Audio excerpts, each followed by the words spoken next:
Alright, what is going on, guys? Welcome back to the Lightforce Podcast, episode number 29. We're one away from the big 3-0, dude. Can you believe it, dude? No. I thought we'd can't believe implode that. it by now. I thought I thought we were gonna have a falling out in the Lightforce podcast. we should do that for the clicks. Little should. drama.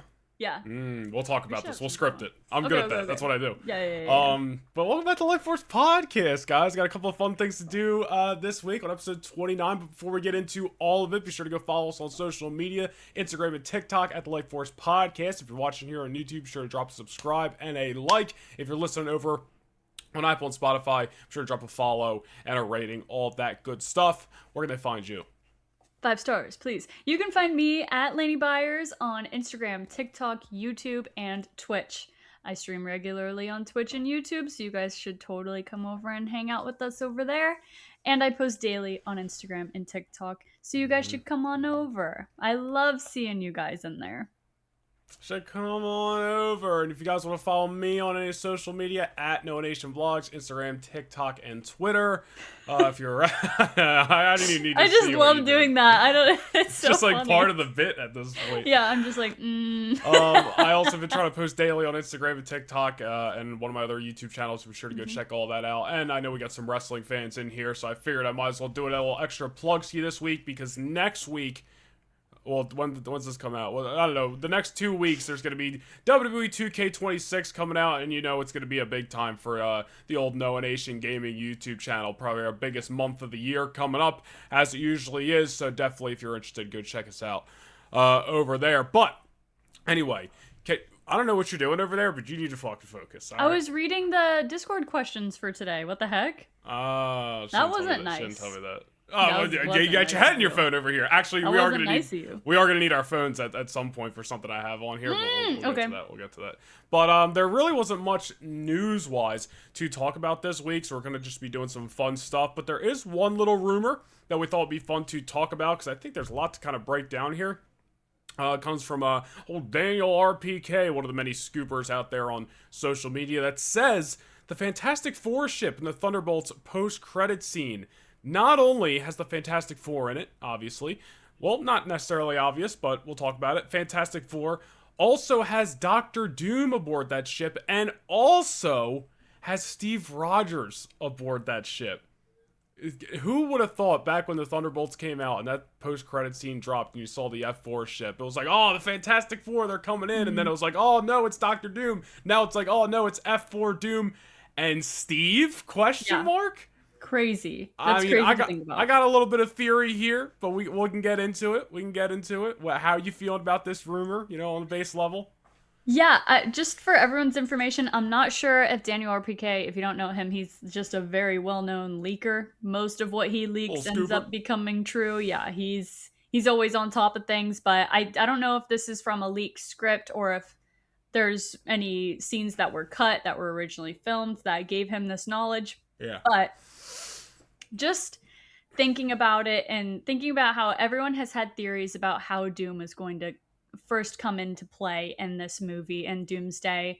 A lot of people believe that Doom maybe in the beginning won't be seen and won't present himself as the villain. He may present himself as someone who's on their side. He just wants to help with the timeline incursions maybe. That's why he shows up with Captain America. That's why he shows up in the end credit of Fantastic Four, just playing with Franklin, trying to make himself seem like he's not a threat.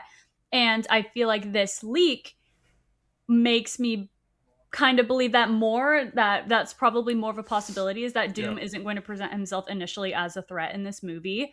So I think that's super interesting. It's a really interesting route to take. I find it very hard to believe that they're going to make it believable that Doom isn't a threat. You know what I mean? Like, of course, we, the audience, know he's the villain, but we have to be able to see and understand why our heroes don't suspect him. And I don't know how they can make us believe in their reasoning behind not suspecting him as the villain. You know what I mean? Yeah. But that probably has everything to do with RDJ's performance and everything to do with the writing, which I don't really have any kind of doubt in. So I hope that it's really intriguing as it sounds. I can't even, like you said, even wrap my head around Captain America, Doctor Doom, and the Fantastic Four being in the same ship, let alone the same scene. So I know, it's crazy, dude. It's crazy. It's crazy to think about. It's crazy that, I don't know, I just don't see how Doctor Doom and the timeline incursions has anything to do with Fantastic Four and bringing them into it, unless Doom is like, hey, there's this Earth called 616, and they have some timeline incursions, and only your son can help me fix them. But why would they volunteer their son and anyone else to fix some other alternate universe, other than them just being heroes for the sake of being heroes? I don't know. I don't understand that plot-wise, so I guess we'll have to see. Yeah, so I mean, like, there's obviously, like you were saying, like, I think, and I remember we talked about this back when I think the first Steve trailer dropped, that Doctor Doom might be playing everybody for a little bit in this movie. And, I think a big part of this movie, I don't even want to say a big part of this movie, a big part of Secret Wars, I feel like, is going to be more the Doom backstory, more why does he have, Tony Stark's face. I feel like a lot of that might get told in Secret Wars, just because there's going to be so much else to do in Doomsday type of thing. First thing here is, like, Steve Rogers, the Fantastic Four. So does this imply that Steve is on Earth, what's it, 828 with the Fantastic Four? Yeah, I think it is. I would have to assume, and I'm not sure what Earth, if they ever specified, well, I don't even know how to put that, but I'm not sure where exactly, if they ever specified where and when exactly in time he is with Peggy, when he stays back in time, I guess to say.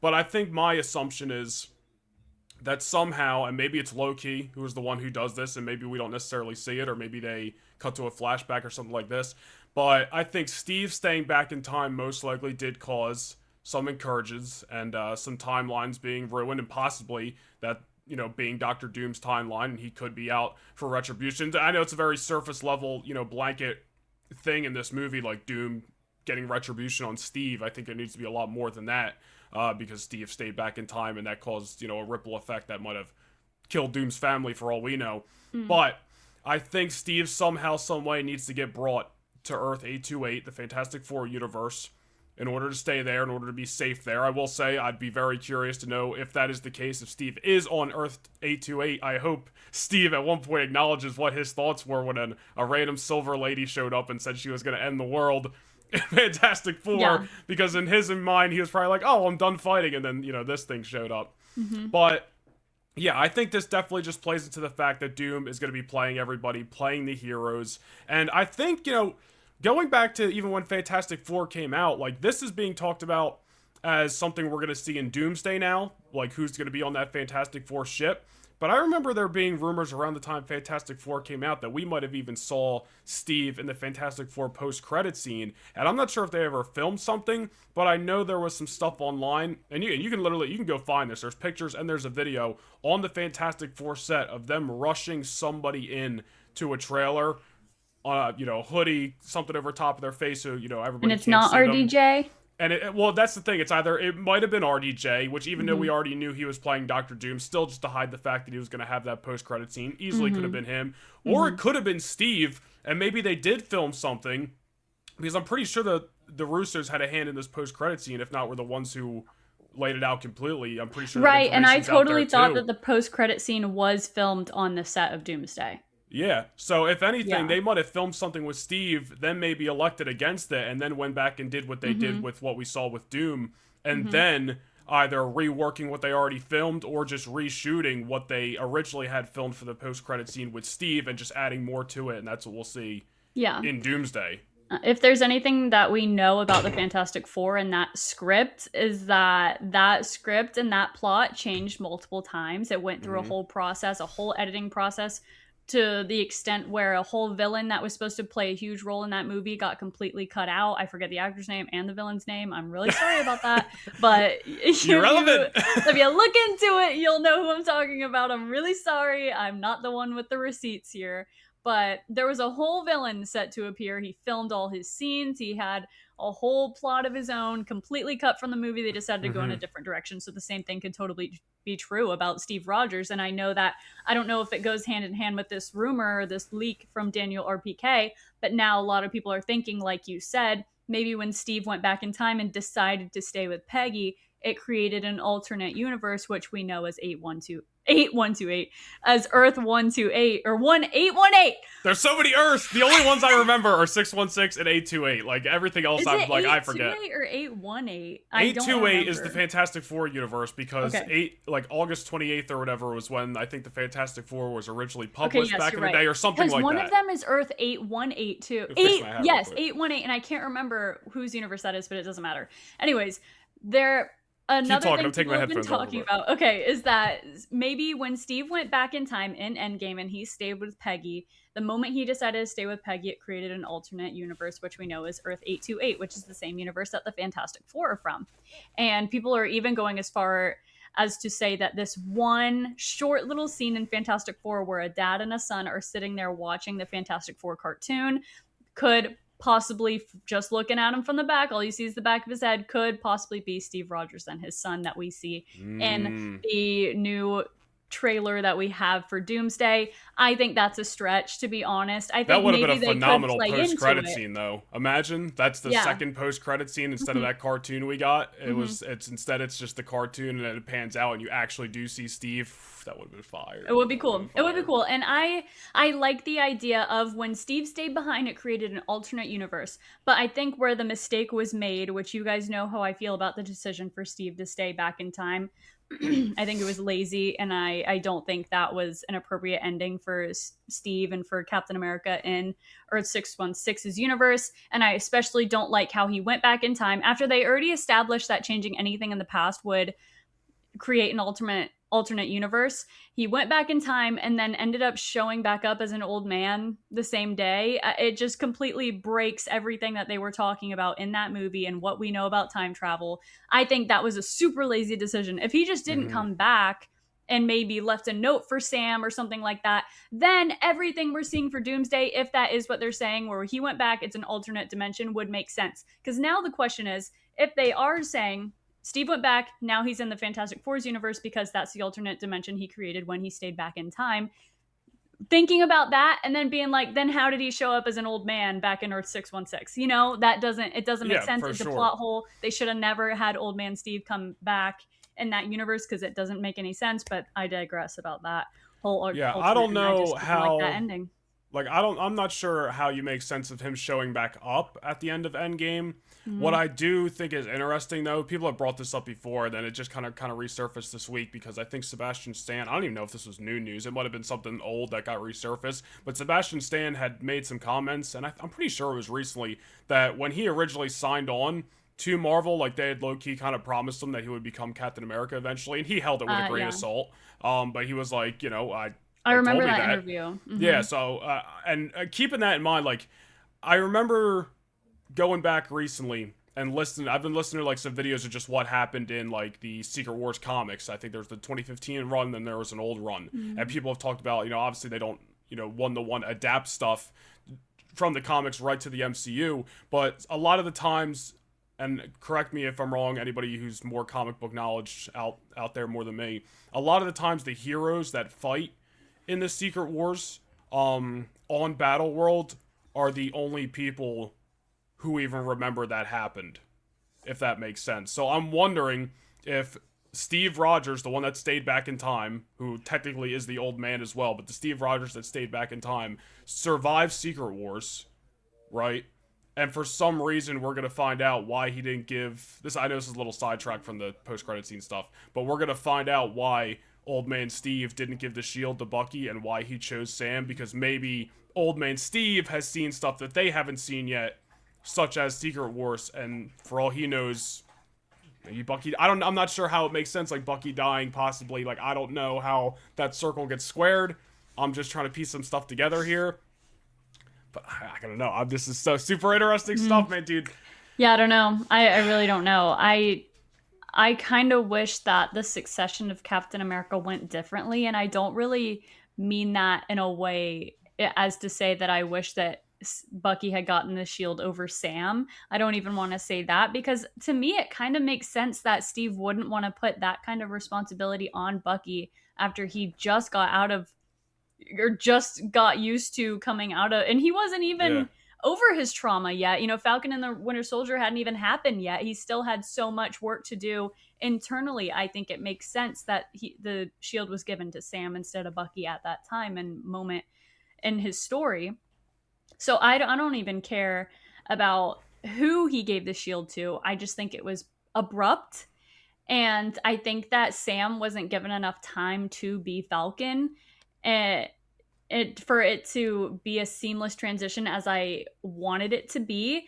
But I do like Sam Wilson as Captain America, but that doesn't mean that I wouldn't love to see Bucky as Captain America as well. Maybe just like you said, some alternate version of him, not necessarily our Bucky as Captain America. Maybe it's some alternate variant. That's why I'm a little bit confused on because I'm piecing it together badly because it's an old interview where he says that. Yeah, and I don't have all the comic book knowledge, and obviously a lot of these variants and different worlds, it gets a little bit confusing sometimes. So I don't know what Old Man Steve is technically seen is the point I'm trying to make. So I really don't know.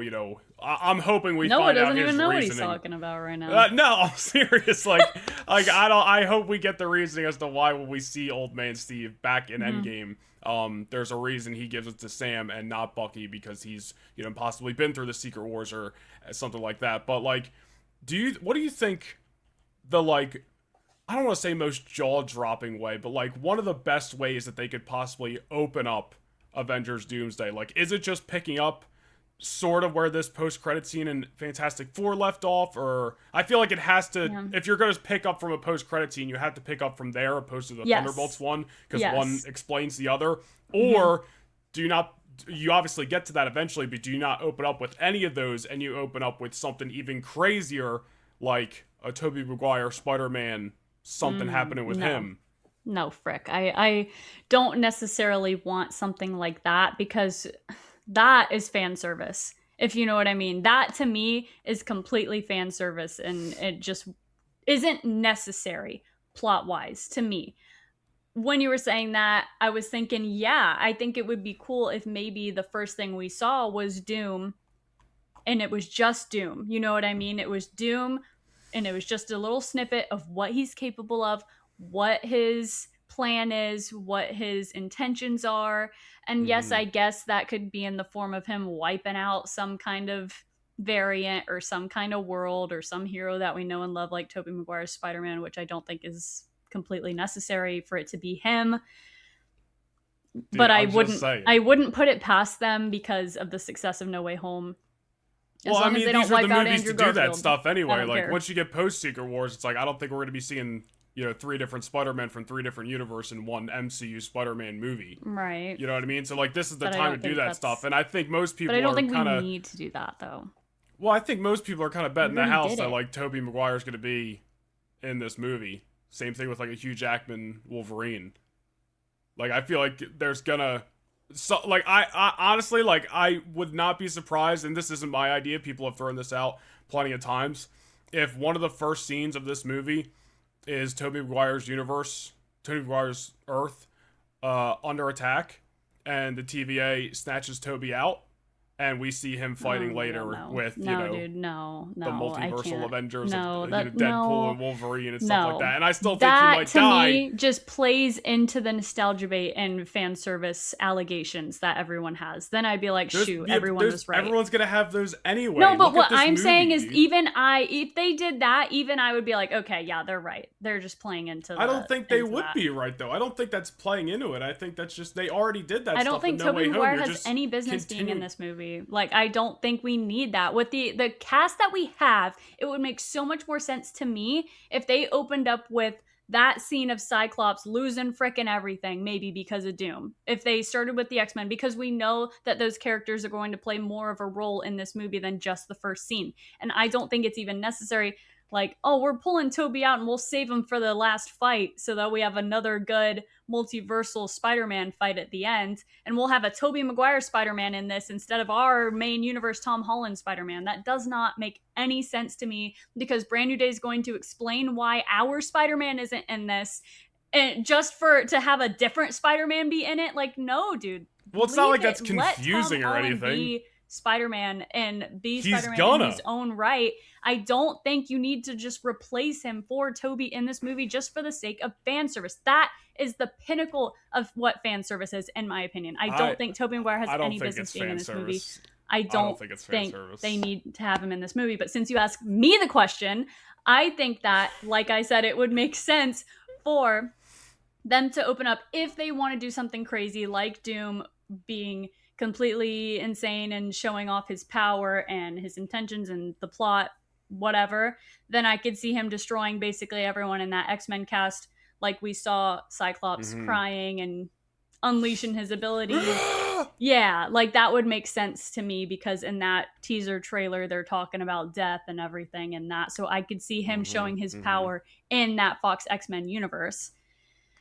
Which it's not even in that Fox. It's not even in the Fox X-Men universe that we know. I know it's a completely other universe. A lot of people have rumored that it's like this universe is like basically like a utopia. Like they got what they wanted, like Magneto and Professor X, which would be sick. And a lot of people have rumored that we're gonna see some badass Magneto versus Doctor Doom fight in this movie. Which is where probably where Magneto. Fuck yeah, dude! Let's go! I'm out of here, dude. Yeah. Which is gonna be like insane. Noah's like from that. Jersey. If some of you don't know that, Noah's from Jersey. Yep, he's ready to get. All right, you know how much snow we got this week? Way too much. Yeah, way too much though. Take us out, dude. Take us out. That could literally be one of the greatest fights in MCU history, dog. I can also see them going the route, like you said, starting off the movie immediately with that post-credit scene from Fantastic Four. And when Sue, it cuts off when we see Franklin reaching for his face, right? And I can see them picking up right where that is. And we cut back to Sue and she's like, Victor, what are you doing here? A lot of people have pointed out, like, it's not like she's that, like, yo, I'm ready. Like, she kind of gets ready, but she's not, like, about to jump, so that may be... Yeah. So if we cut back to her and she just completely lets her guard down and they have a totally normal conversation, then I think that would also be cool, and it'd be like, crap, they don't know. So, like, but is this... One more thing because I'm going to forget. Another thing, as I was saying earlier, is I don't see how they won't see Doom as a threat, is because they make a point in Fantastic Four to show that every nation was okay with laying down their arms, but Doom was the only leader that wasn't there, and it was for Latveria, and they made a point to show that. So obviously Doom already opposes the Fantastic Four in some way, shape, or form, so I don't see how they could not see him as a threat, or even just an opposition, even just an op. Like, I don't know how they could have trust in him, especially with their child. So I don't even know if that is possible. Like how, like we were talking about, like Sue might be a little like, oh, Victor, this, that, and the other. So we're just assuming like that this RDJ Doctor Doom's going to be from Earth 828, I guess, right? I mean, like, because he would, I don't want to say he would have to be, but like, if he wasn't, that means that somebody else would have. If this freaking Doctor Doom isn't from our Fantastic Four's universe, it's going to be stupid. It's going to be stupid, especially because they made a point to show that he wasn't there at that UN meeting or whatever. He has to be from their universe. If he is their villain, if he's not from their universe, what the frick are we doing? What are we doing? I don't care if it's a variant.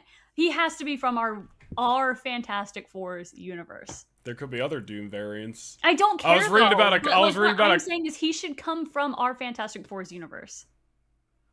I agree. I'd rather him just be from that universe because it'd be less confusing. But I remember listening to another thing about some series of Doom. I don't know if it was a bunch of different Doom comics, but that Doom was going around the multiverse at one point in time and finding Doom variants and like cutting their tongues off. And I was like, so I wonder if this Doom, like, that we see at the end of the post-credit scene is one of those, is like that Doom that's like going around the multiverse, and the Doom that's actually from Earth 828 is like, he actually just had a run-in with this Doctor Doom before he went to the Fantastic Four building, the Baxter building.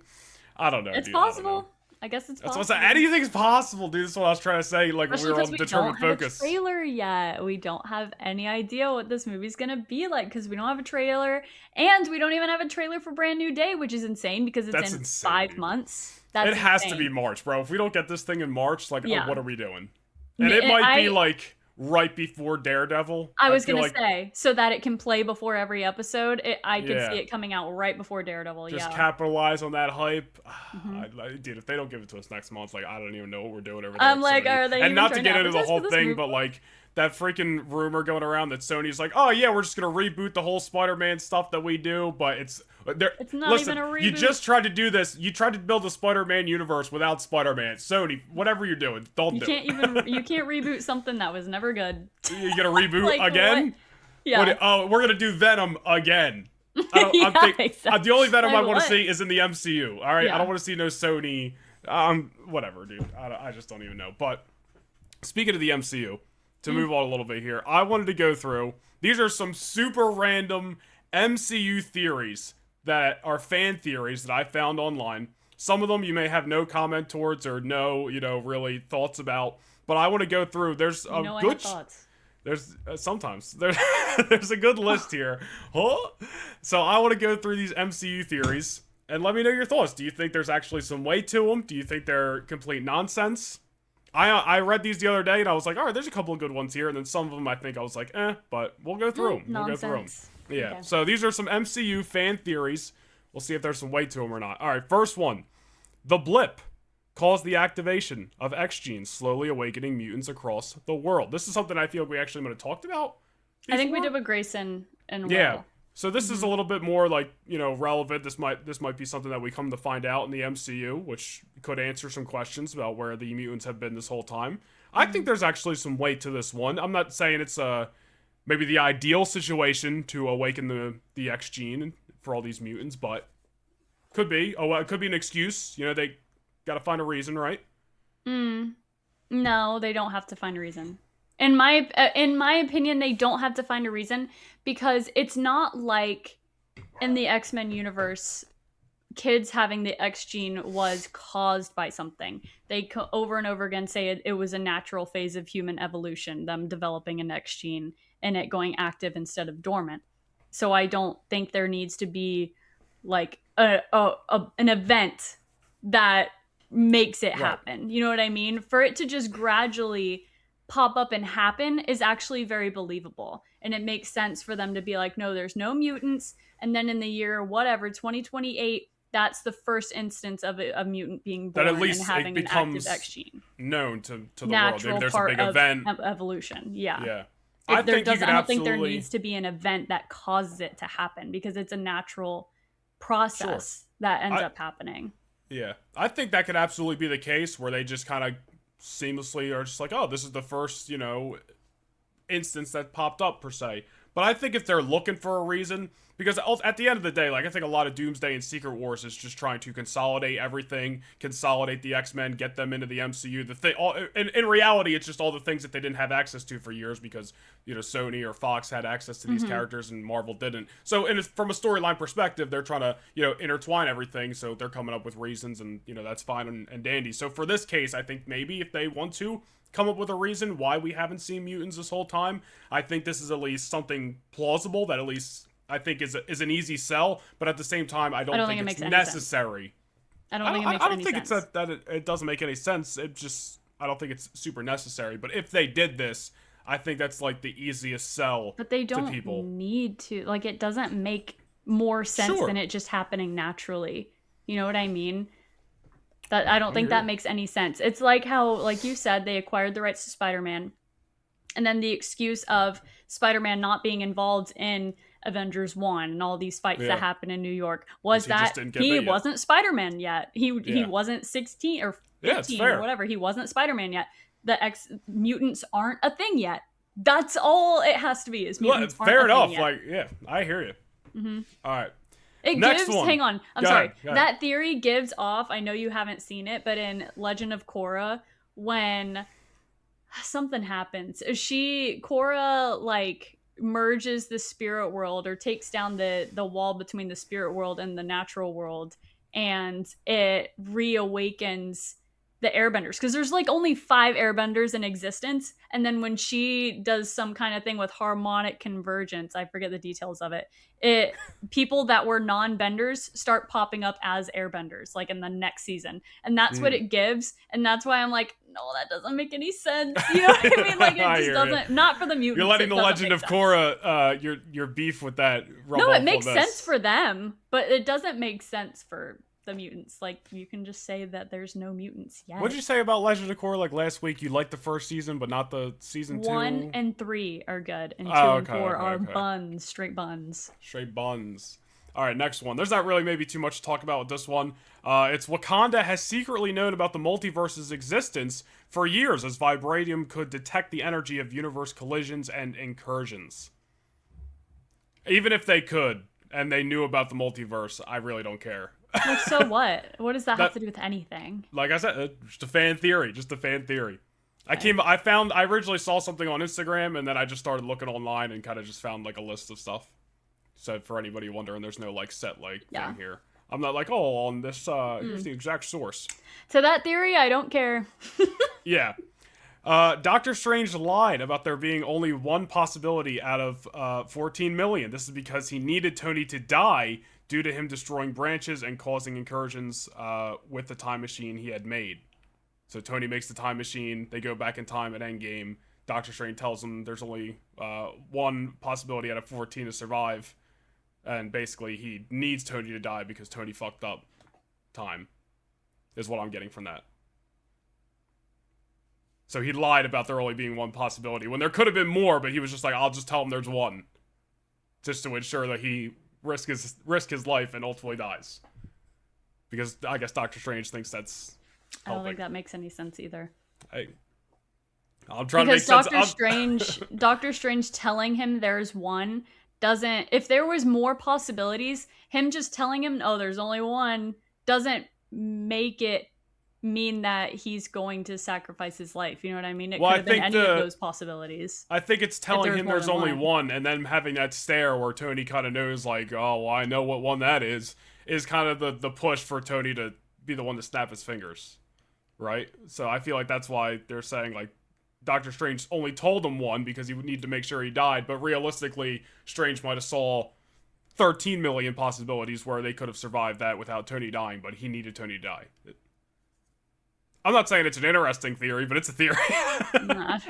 These theories are upsetting me because they're completely unnecessary. Like, I like theories that predict the future, not theories that just make nonsense of things that we already have. You know what I mean? Well, I'm pretty sure all of these are pretty much based off the MCU that we know so far, like, not necessarily towards the future. Nonsense, I don't think there's, unless I'm forgetting, I don't think there's anything that has to do with like Doomsday in here. So sorry.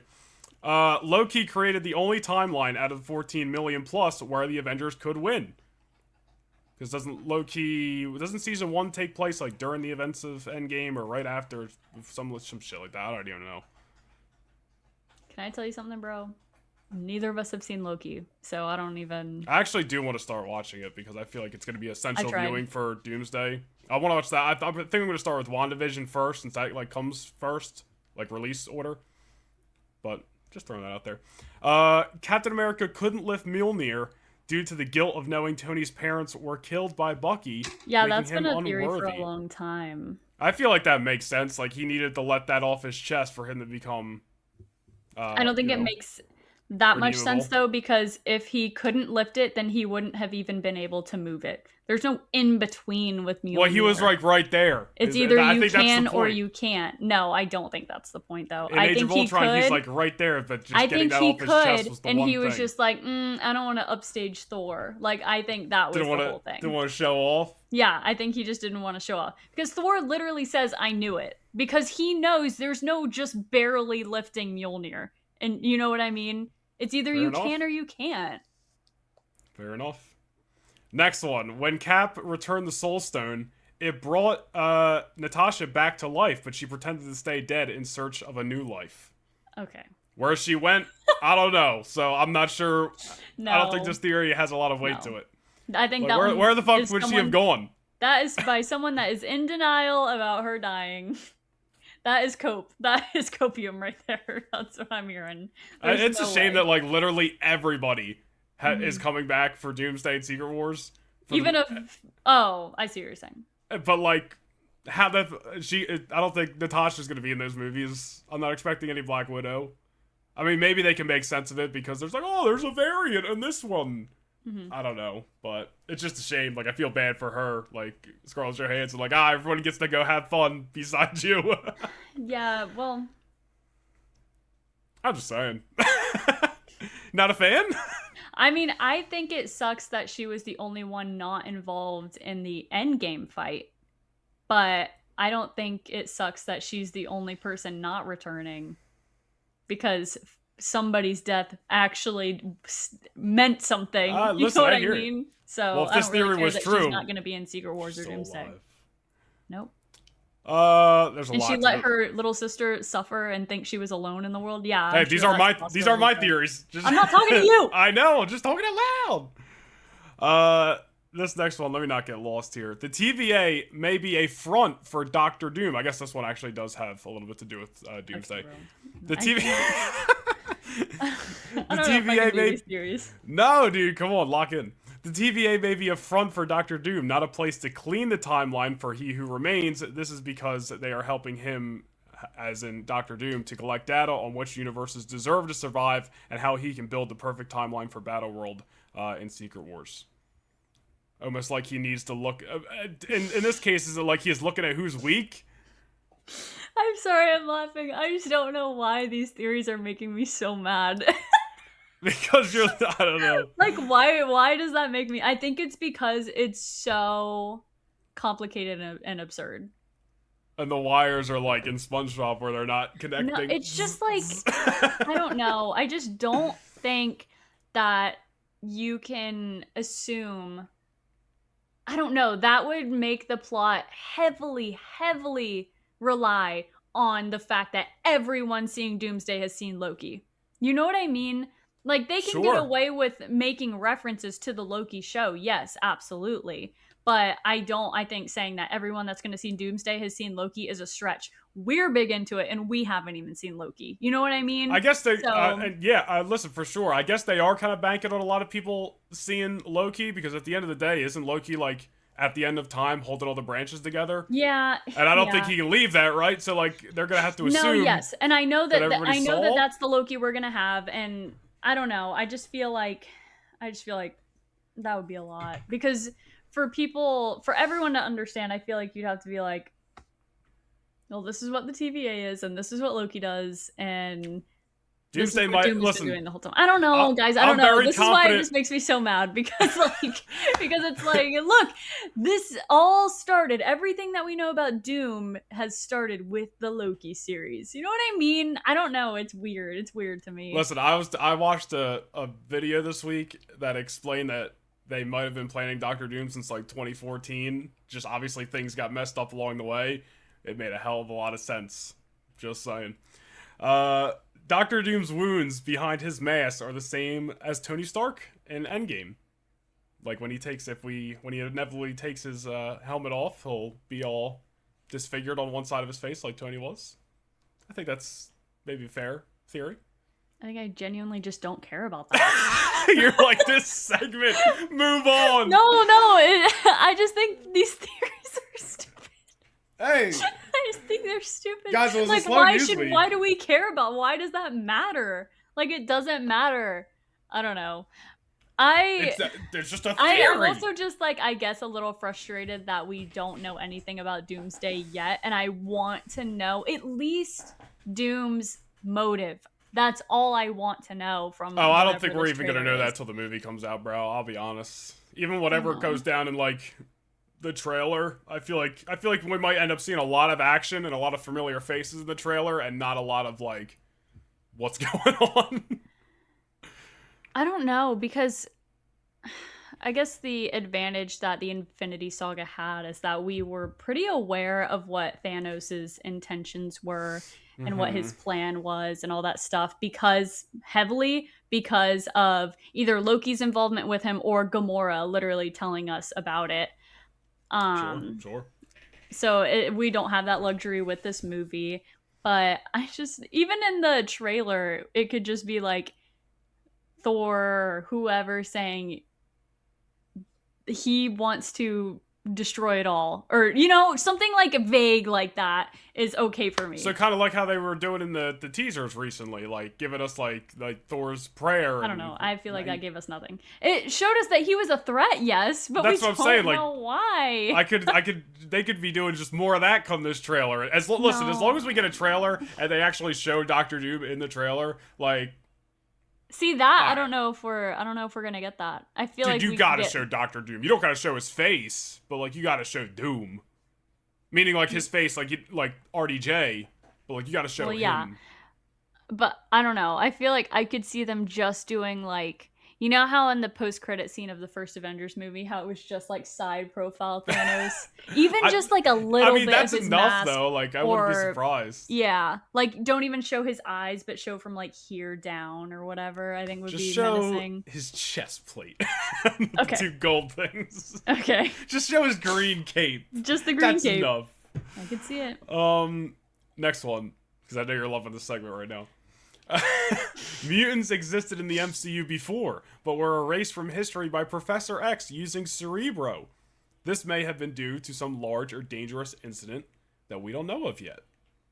But Professor X isn't in this universe. Based off this theory, I'm assuming they're saying, from what we know, Professor X is not in this universe, but maybe he is and we just don't know of him. Maybe he did something with the mutants so they weren't under attack. I said something low-key similar when we were on Determined Focus last week and said I could see them being like, well, actually these mutants, like the young X-Men, do exist, but it's not like mutants started popping up and there was all of a sudden like a million of them. You know what I mean? Yeah. It was like gradually mutants kept popping up.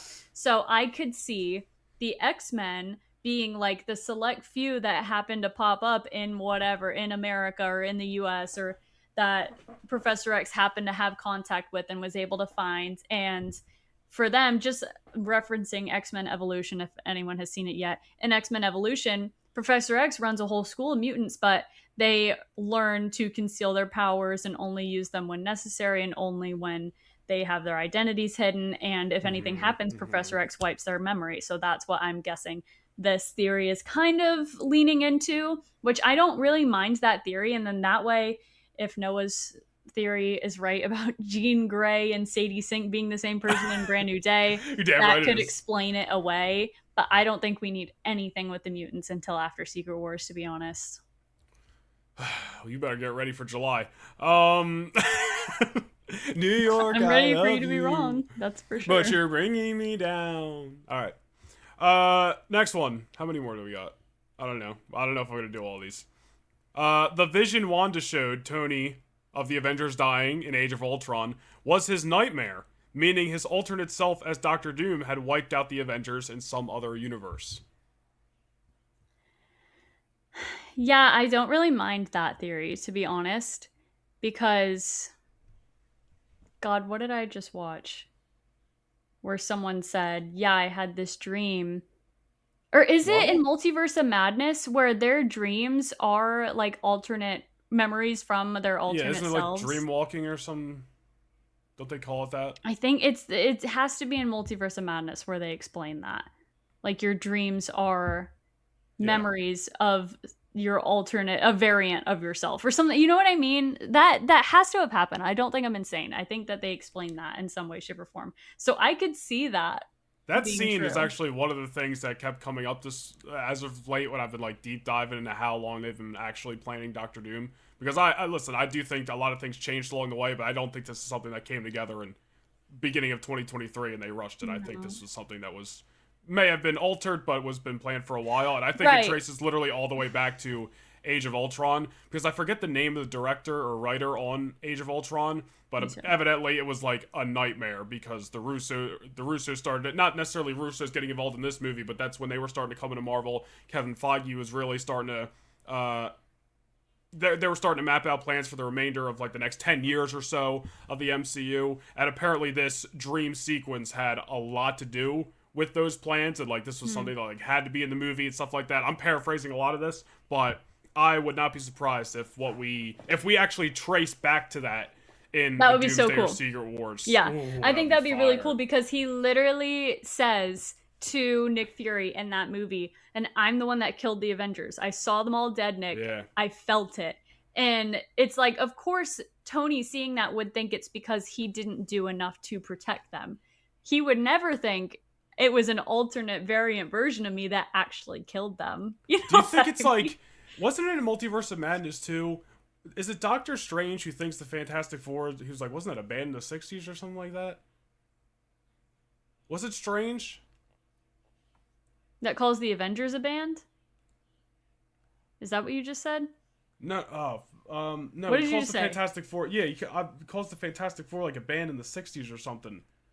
Maybe he doesn't call them a band, but he calls them something. I don't remember that at all. But the point is, it was like, there's like a theory out there too where like, you might have memories sort of from your previous life or alternate versions of yourself or this, that, and the other. So maybe Tony in Age of Ultron, what he says, like, I'm the one who killed the Avengers, actually has this dream, maybe it's a loose memory of what actually maybe happened. Right. I think that's what I thought that was already what we were talking about. I know, I was just adding more to it. I didn't know what you're talking about with the band. But then, I kind of don't believe that, though, because in the vision, Cap wakes up and says, you could have saved us, why didn't you do more? And that literally doesn't make... If he was the one that killed him, he wouldn't say, you could have saved us. You know what I mean? He's got Tony's face. Who knows? Maybe Steve's waking up like, Tony? Oh, no, it's What? Doom.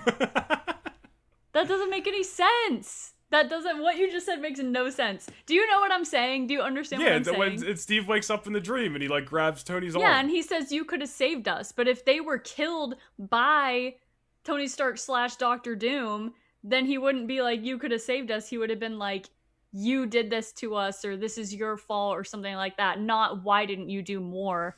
Like, do more what? Killed you better? You know what I mean? Beat you up better? there's no way. There's no way. I don't know.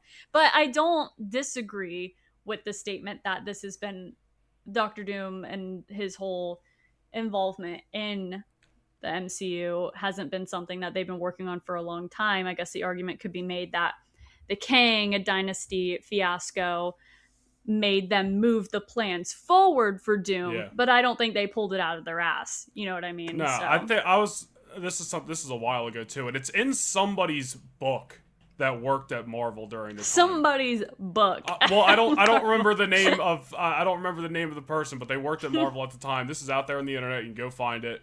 It was something in like 2014, like around the time of Age of Ultron, where they went, Kevin Feige and some of the head producers at Marvel like went on like a retreat basically, because this is when the talks of them first getting Spider-Man back from Sony was floating around, and they literally went on a retreat to talk about how they can A, incorporate Spider-Man into the MCU, B, talk about potential Spider-Man movies, and then also just talk about basically a lot, again, like the next 10 or so years of the MCU, and a lot of people point to that retreat that this, I believe it was a woman that talked about in her book about when they might have started to bring up the Doctor Doom stuff. And I just think that's super interesting. I just think it's super interesting.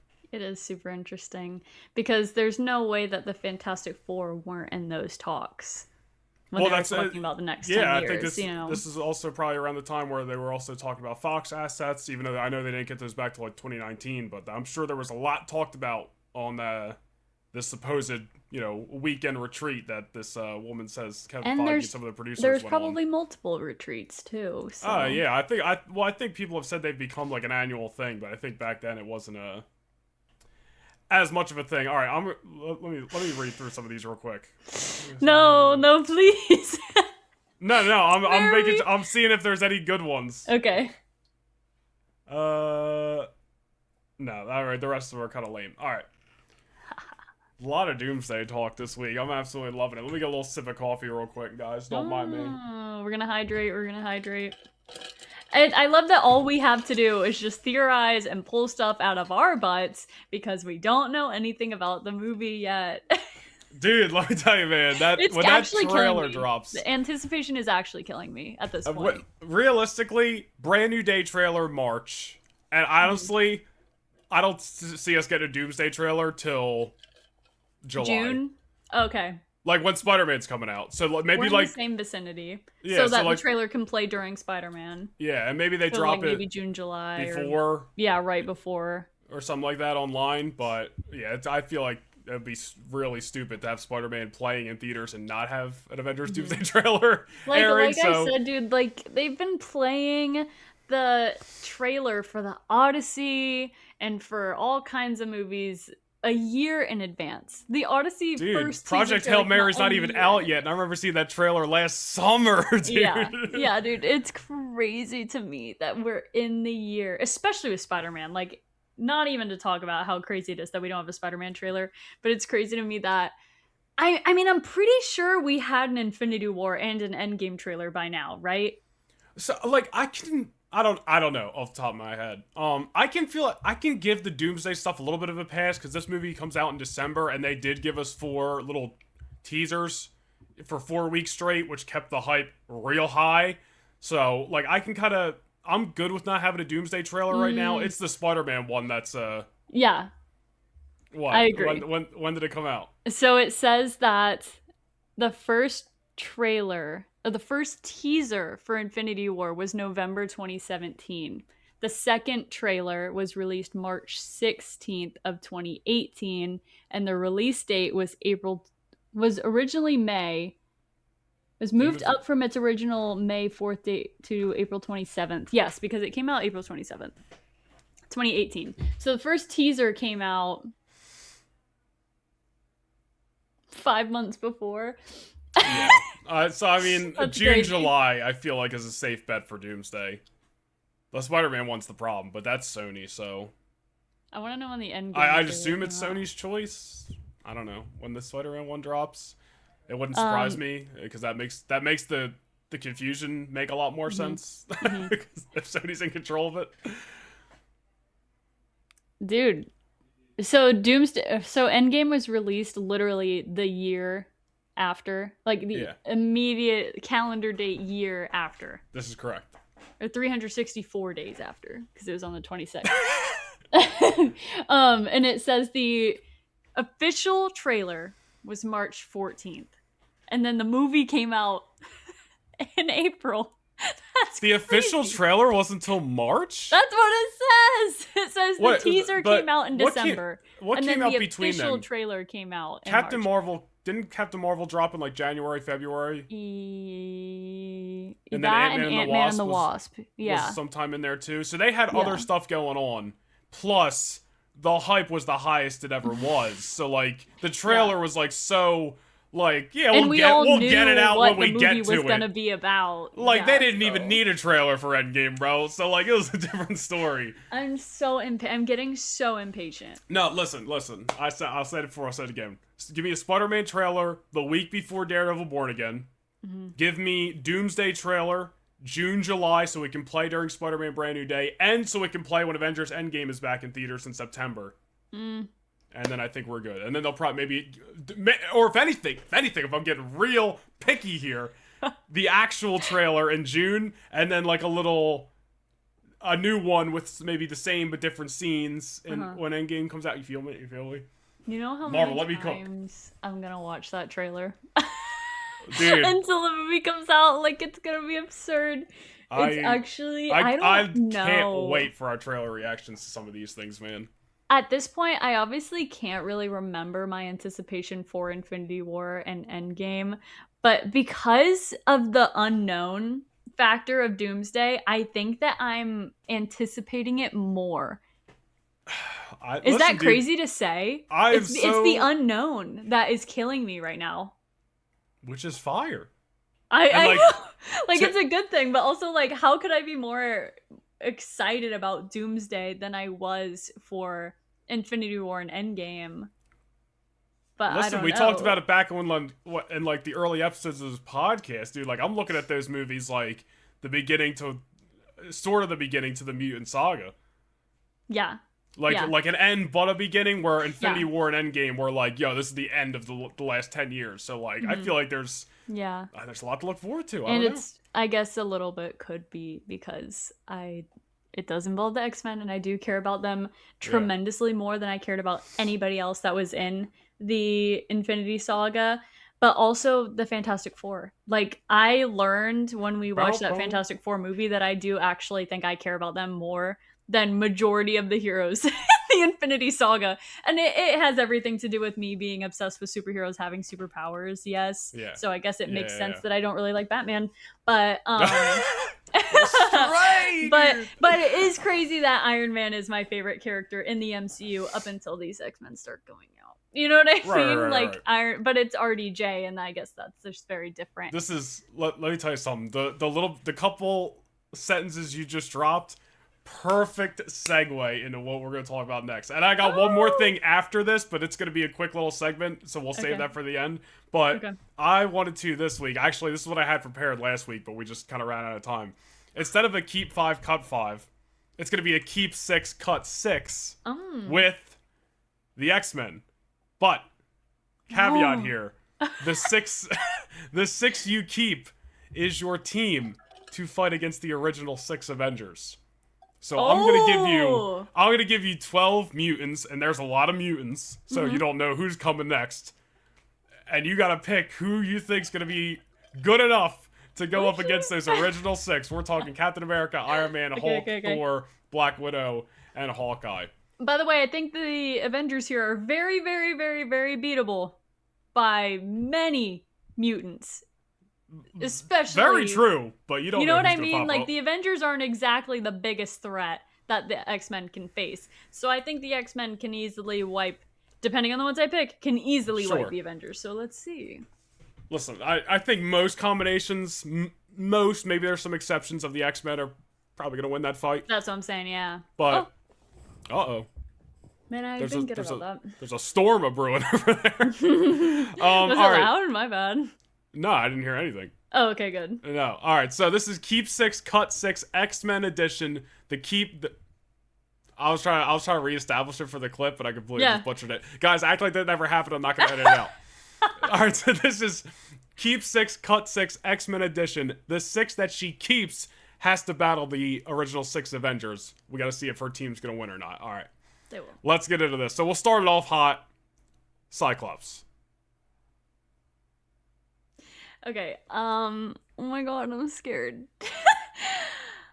There's a lot of mutants, so you really have no idea who I'm gonna pull out here. Yeah. So keep that in mind as we're going about this. I thought this was gonna be easy. I know. I thought I was throwing you a bone to start. I know.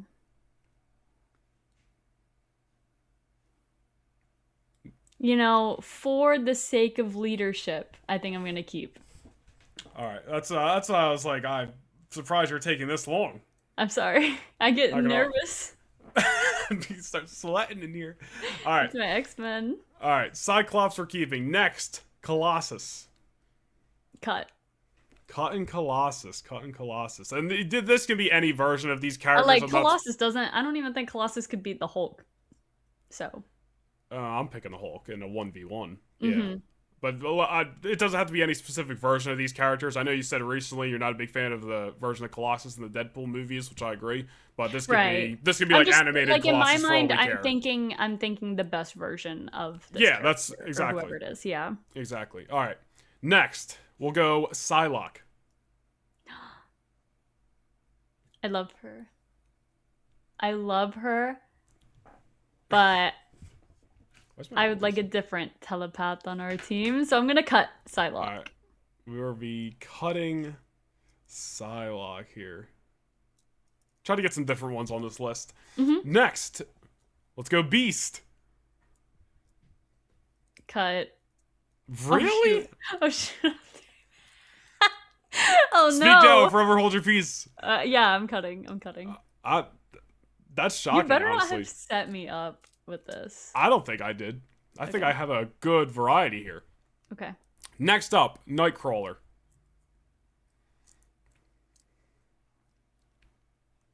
I'm gonna keep Nightcrawler. Okay. Nightcrawler we're keeping. I was about to say, dude, you're gonna cut another one? These cuts are coming fast, dude. Damn. Alright, next. I have a feeling where this one's going, but let's try to throw some different names in here. Banshee. Cut. Okay. Guy is getting shot out of the sky. Just gonna walk up to the Hulk and go, ah! Iron Man's gonna be like, what is that? Like, you shut up. Yeah. Next, we'll go Shadowcat. I'm gonna keep. All right, I wrote that. Kitty Pryde action on the team. Next, we will go Magic. It's become one of your favorites. I'm gonna cut. Cutting Magic. Did you put any Omegas on this list? Can you take it? I'll be honest, Magneto not on this list because like he can handle them all right by himself. Yeah. In my eyes, probably. Yeah, so, me too. Unless they like catch him by surprise or something, yeah. You know what I mean? So I didn't put Magneto on this list because I felt like that was unfair. Okay. We're trying to build a team here, not a 1v6, you know what I mean, chat? Yeah.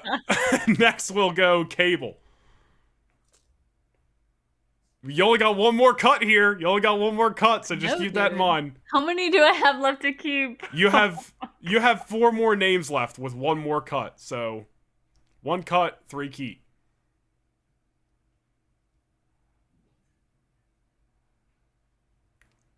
Chat. I don't know, bro. I don't know. I don't know if I want Cable. I'm gonna cut Cable. It's not, dude. I think Cable can handle like Hawkeye. Yeah. Black Widow. Yeah. I think you're kind of discounting him here. You do whatever you want. I'm just saying, don't be so quick to cut.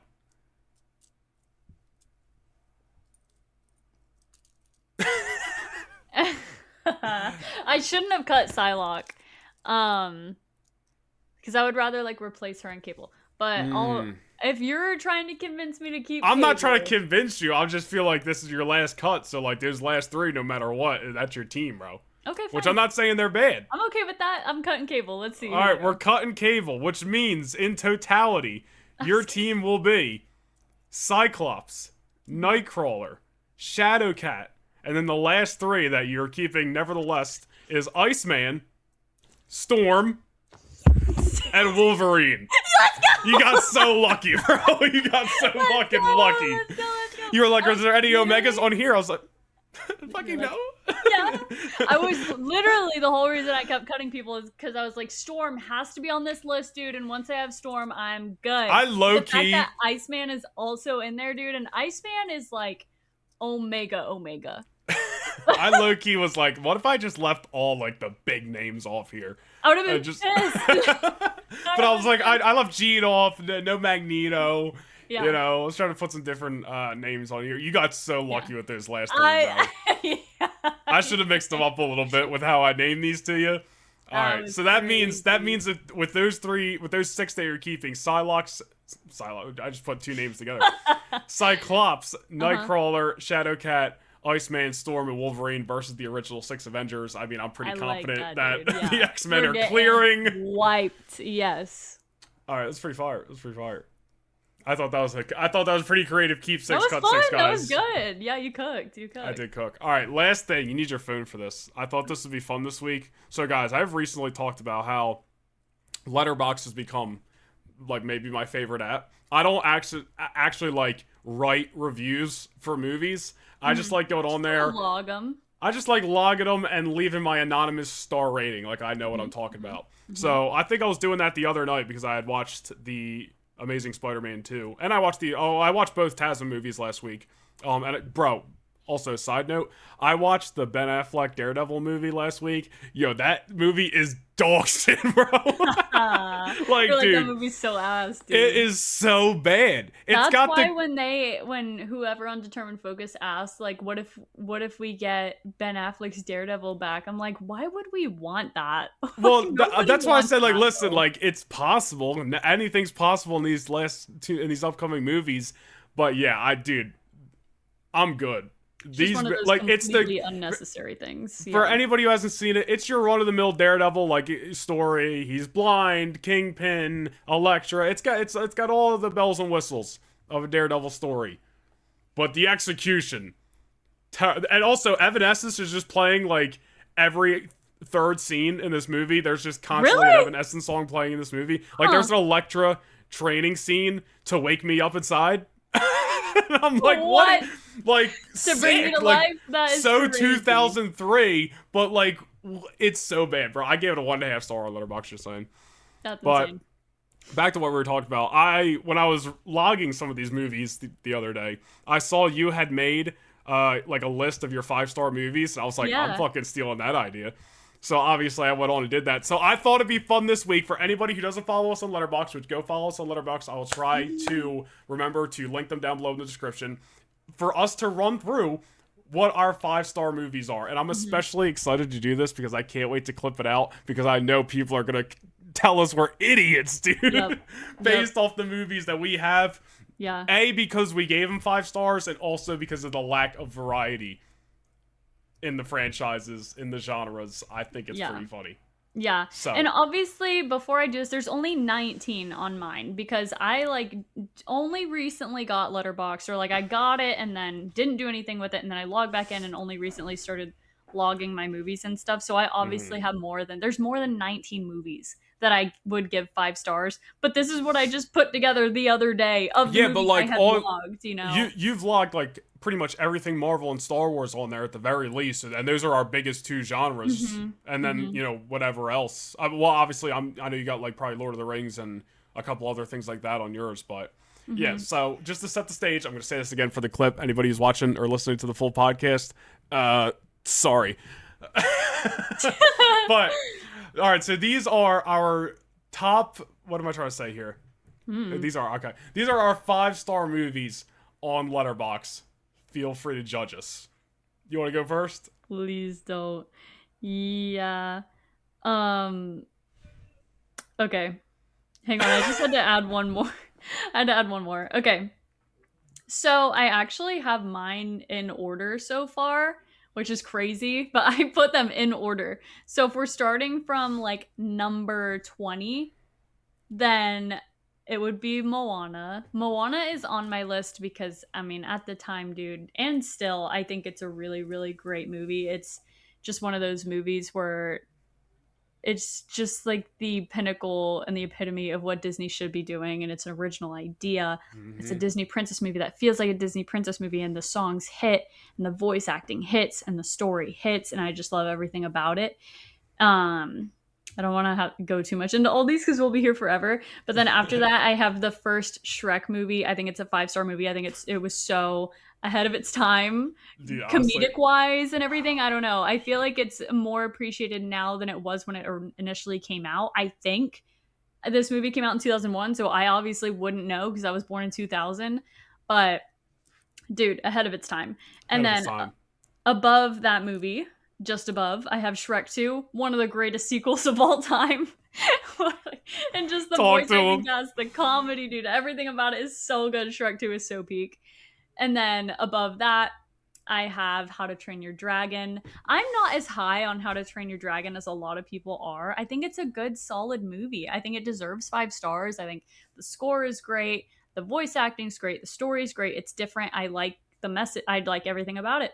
But there's a lot of animated movies that I like more than that. A lot of people love How to Train Your Dragon more than anything. I'm not necessarily one of those people, but I do think it's the live action one? No, I haven't seen it yet. It's on Netflix. I still haven't seen it. I don't know if I will. You know how I feel about remakes. Yeah. I don't know if I can do it. I don't think I can do it. You were the one who I think told me that it's like pretty close to a 1-to-1 though, right? So that's what people say. I don't know. I don't know. I didn't even think I'd watched the original. No, I watched the first one. Okay, good. Years ago. I was like, oh, that's not good. And then just above How to Train Your Dragon, I have Cars. I don't even think I have to argue why Cars is on this list. It is a 5-star movie. Above Cars, I have Return of the Jedi. I have, spoiler alert, I have all the originals on here. It goes from Return of the Jedi, then Empire Strikes Back, and then me personally, I like A New Hope the most. Now, do I? Dude, I change my mind all the time. Like, initially, I would say Return of the Jedi is my favorite. And then sometimes I'll say that A New Hope is my favorite. But I don't think I've ever said Empire is my favorite, which is kind of crazy because Empire is everyone's favorite. Yeah. But they're all 5-star movies. I kind of hate comparing them. And then I also have Revenge of the Sith in there. Do I necessarily think Revenge of the Sith is a better movie than those other 3? No. But just for me personally, I enjoy it more. I rewatch it more. So Revenge of the Sith is on there for me. And then above all of those things, I have Pirates of the Caribbean, Curse of the Black Pearl, because I think that movie is unbelievable. You gotta tell me, dude. Everything about it is unbelievable. Johnny Depp as freaking Captain Jack Sparrow is better than any performance in Star Wars that I believe. Like, I think. Wait, any what in Star Wars? Any performance of any character in Star Wars. I think that Johnny Depp as Captain Jack Sparrow is. Yeah, if we're talking straight performance, I'd probably give you that. Straight performance, yeah. Do I think he's a more iconic character than Luke Skywalker? Absolutely not. Or Darth Vader? Absolutely not. No. But I'm saying, I'll jump through the screen right now. Give you a 2-piece. Yeah. Performance-wise, though, yeah, I think Pirates of the Caribbean. I just like that movie. I just rewatched them. Phenomenal. Yeah. And then above that one, I have Tangled. I haven't logged the rest of the Pirates movies yet. I don't know where they'd fall, but I don't think I like any of them more than the original. So that's why the others aren't on here yet. So right above that, I have Tangled. Tangled is one of my favorite Disney movies of all time. No need to get into that. Above Tangled, I have The Hunger Games: Catching Fire. Oh, you and The Hunger Games, man. You have no idea. You just have no idea. Catching Fire is one of the greatest book to movie adaptations we will ever get, and all of the acting in it is unbelievable. It's like the characters jumped off the page, to be honest. So there's that. One of the greatest sequels of all time. And speaking of one of the greatest sequels of all time, right above that, I have Captain America: The Winter Soldier. The Winter Soldier. That is just, I just love it. It's so peak. So peak. And then above that, I have Guardians of the Galaxy. Yeah. And then we're going to start getting into my Letterboxd top 4 here in a second. Top 4. One of them being Emperor's New Groove, one of my favorite movies of all time. And then I have to say I do like every movie of Lord of the Rings more than I think they're better than Emperor's New Groove. You know what I mean? It's not necessarily that I like them more than Emperor's New Groove, but they are better. No, I know what you're saying. But that's, if anything, that's your favorite animated movie of all time. Yes, exactly. So right above that, I have Lord of the Rings: The Two Towers. Above that, I have Lord of the Rings: Fellowship of the Ring. And then above that, I have the first Avengers movie. The best Marvel movie of all time. And then above that, I have Lord of the Rings: Return of the King. One of the greatest movies of all time. One of the greatest trilogy of all time. Everything about it's just perfect. And above that, my number one movie of all time is Tombstone, the original Tombstone, which was the 1993 Tombstone with Wyatt Russell. That's Mr. John Walker, Kurt Russell. His dad is Kurt Russell, and he's the main character in this movie. Right. That's what we're getting. Kurt Russell. Do I need to go watch this Tombstone movie? Because you stay talking about it anytime we talk about our favorite movies. Like, I don't even know. I think it's just put me onto it, so you should definitely watch it. Who put you onto it? My mom. Oh, we'll watch it together. Okay. Not after last week when you were talking about Adria Arjona and you didn't say that she was your second favorite Adria. I never said she was... You should have said... One of the things you said, because you make jokes about my mom all the time, one of the jokes you should have said was that Adria Arjona is your second favorite Adria Arjona. Well, I mean, that's true, though. Like, just because they didn't say it doesn't mean it's not true. Okay, your turn. No, me... All right. Your turn. My top 5 movies... Not top 5 movies. This isn't a top 5. My 5-star movies... on Letterboxd, I have how many? And that's all the time we have, folks. The movie thing. And it cuts, yeah. I have 18 movies on here, and I pretty much have logged every Star Wars, every Marvel, and I think every Disney and Pixar movie that I've seen. So the only things that I'm expecting might get added onto this are the rest of the Lord of the Rings movies when I finish watching them, but we'll get there. Can I just say, I definitely have not, I haven't logged a star rating for all of the Marvel movies yet. Infinity War, Civil War definitely would have been on that list. So please don't think that I don't think they're 5-star movies, you guys. I will get there. You need to spend some time on Letterboxd tonight and fix this up. I know. I should have gave you a heads up. Sorry. I'm gonna get unalived. Okay, go ahead. Oh, you're gonna get ate alive in the comments. I'm not clipping out that part where you tried to save yourself. All right, my 5-star movies on Letterboxd. This is in release. It was in release order, and then it started getting messed up at the very end. Sorry. So the first one is Empire Strikes Back. In my opinion, like you said, it's usually people's favorite of the originals, and it is my favorite of the originals. Empire Strikes Back, and then we're gonna jump around a little bit here. The first Toy Story is on here. A couple Disney Pixar movies on here. Stay tuned. I got Hercules on here. The animated Hercules, not the one. I know I love The Rock, but not the live action one that he did like 2013 or something. I'm talking about the original animated Hercules. Great soundtrack. If you're unfamiliar, go watch the movie and then listen to the soundtrack while you're lifting weights. Promise you're to lift heavier that day. Moving right into another animated movie, we got Tarzan. One of my favorite, if not, this Tarzan might be my #1 favorite Disney animated movie. Okay. I love Tarzan. Tarzan. He's a big Phil Collins baby. Guy. Oh, dude, don't get me started. I want to know. Can you show me? All right. Anyway. Fellowship of the Ring, I have added to my 5-star movies. We'll get there to the rest of them when I get there, but I haven't seen them yet. But Fellowship of the Ring is on here. Also have recently rewatched the Pirates movies, just like she had Curse of the Black Pearl on here. I also do have the Curse of the Black Pearl in my 5-star movies. I did recently rewatch Dead Man's Chest and At World's End as well. They're also great movies, but they're like 4 stars on Letterboxd. Yeah, me too. I think I'm pretty sure I have them at 4 stars. I think Curse of the Black Pearl is the best one. Not that it necessarily gets bad from there, because I think the other 2 are still great. But I think that initial one is just the best one in my personal opinion. Like, that movie was so good that we got a trilogy. You know what I mean? Yeah, that's a good way to put it. Moving in to another animated film. You got the first Incredibles on here, dude. This has to be on here. One of the best superhero movies of all time. Too. It would, yep. Dude, I've been really focusing on my Letterboxd, so I don't think there's anything. You knew we were gonna do this. So I did this listing. I came up with this idea like earlier today to talk about it on the podcast. I've been focusing on my Letterboxd lately because I'm like, I want to make sure everything that I have seen is logged on here. You set me up. Of course I did. No, I'm kidding. It's like, yes, I did. Yes, it did. Next, of course, we got Revenge of the Sith. Got the poster in the background back there. I mean, my favorite Star Wars movie. Prequel kid. You know it's going to be on here. Next, Toy Story 3. Another 5-star movie. Toy Story 3, absolutely fantastic.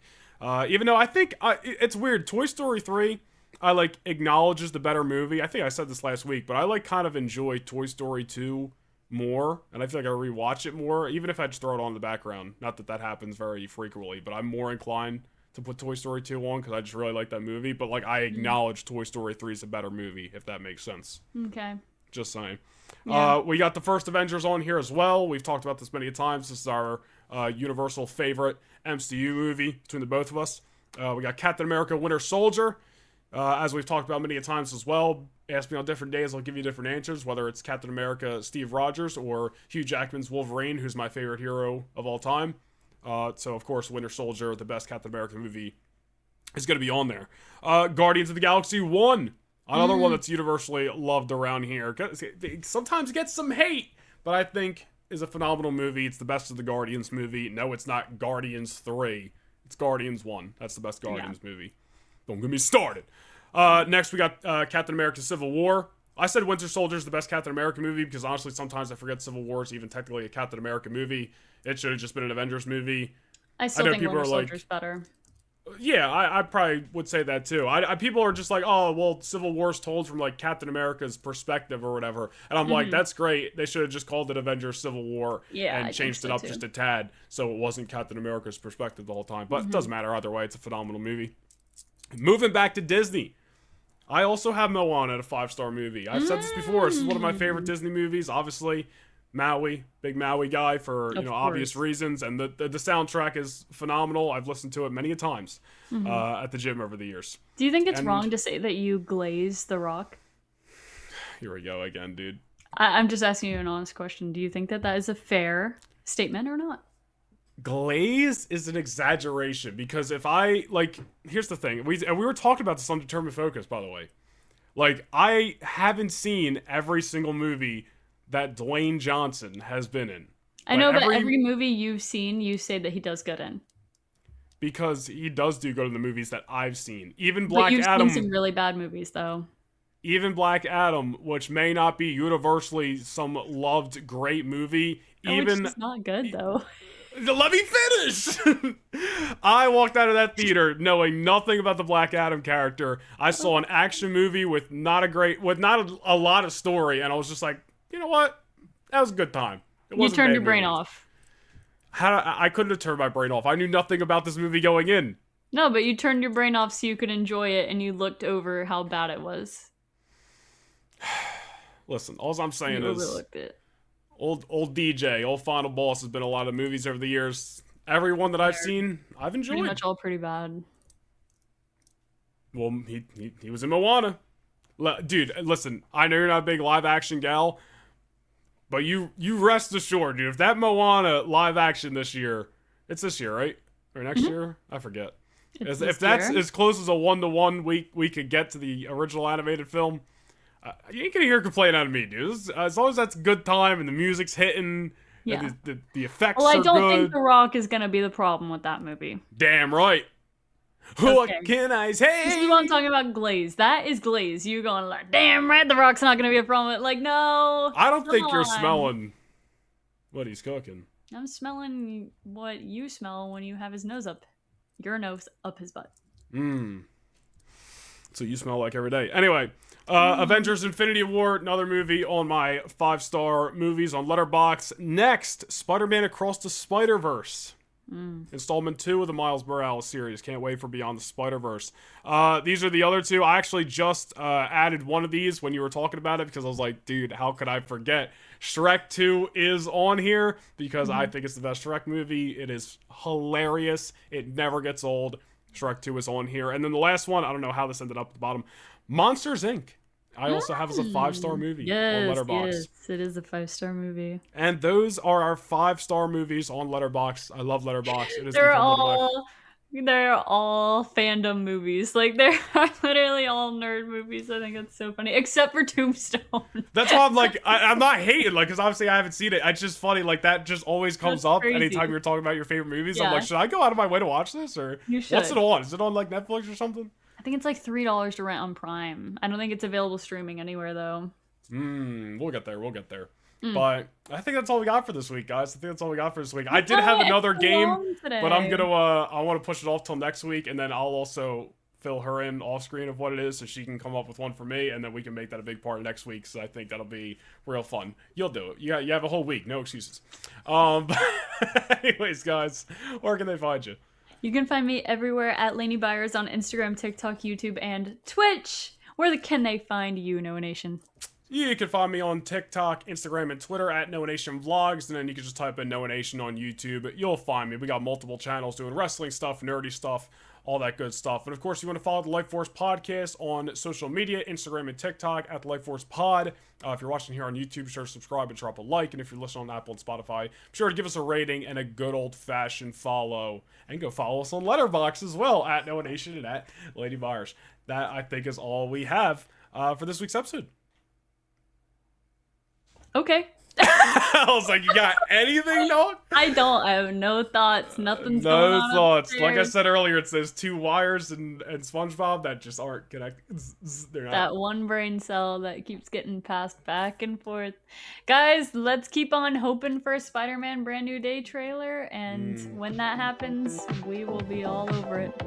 Ready to unleash the New York, I love you, but you're bringing me down. Ba-na-na-na-na-na. New York, I love you.